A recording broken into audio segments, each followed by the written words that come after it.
Hey everyone, I'm Gene, and I'm a graphic designer and illustrator. I've been working in the industry for about 15 years.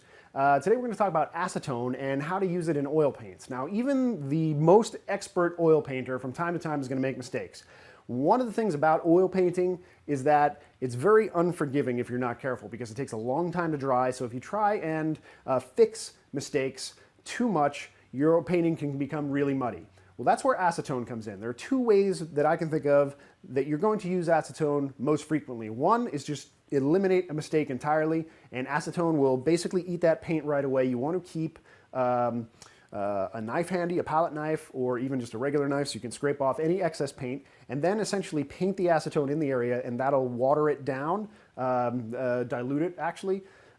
Then you're going to want to take a sponge and lift however much paint up you can. Now, the good thing is with oil paint is it's a thick enough paint that you don't need to remove all of the paint in the offending area. You just need to remove most of it, and then you can paint over it without having everything mix and turn to mud. The second thing that you would use acetone for is in your actual painting itself. There's one rule in oil painting, with very few exceptions: a thin paint will stick to a thicker paint. So let's say you're using two similar colors and your paint is a very similar thickness. Just add a little bit of acetone. A very, very little bit will go a long way.